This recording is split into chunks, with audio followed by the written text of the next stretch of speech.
L'addiction de Pierre Palmade à la cocaïne était connue dans le milieu du showbiz. Cependant, personne ne pouvait imaginer que l'humoriste se retrouverait au cœur d'un terrible accident de la route. Si est pourtant ce qui cesse de passer.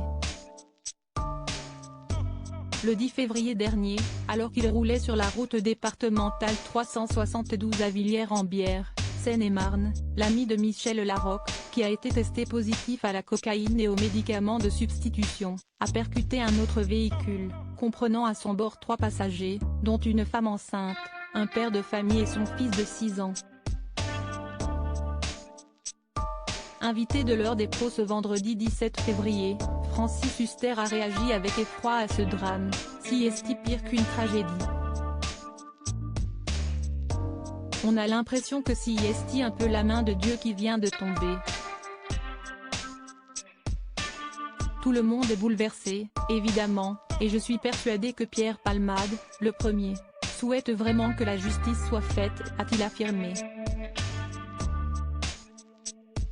Lorsqu'il a pris connaissance des faits, Francis Huster s'est tout de même posé une question, ce que je ne comprends pas, excusez-moi Pascal, si est pour quelle raison Pierre avait encore son permis de conduire? S'est-il interrogé face à Pascal Praud. Et l'ex de Christiana Reali d'ajouter, je ne sais pas, je ne comprends pas. Un questionnement manifestement partagé par l'animateur de l'heure des pros, j'ai posé la question hier. Je trouve ça incroyable qu'il ait son permis de conduire, a commenté le présentateur de CNU.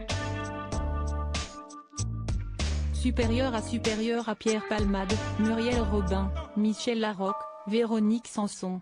Les femmes de sa vie. Pierre Palmade ne bénéficiera d'aucun traitement de faveur sorti de réanimation. Pierre Palmade a été placé en garde à vue pour être entendu par les enquêteurs.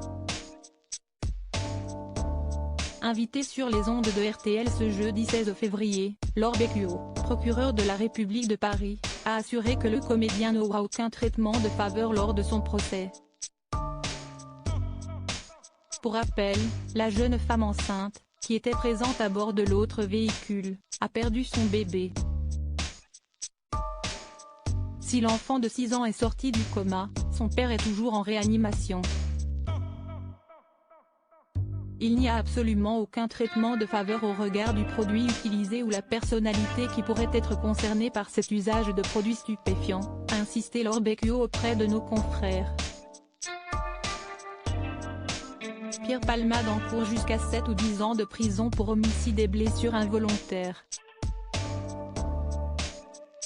Crédit photo, capture d'écran CNU.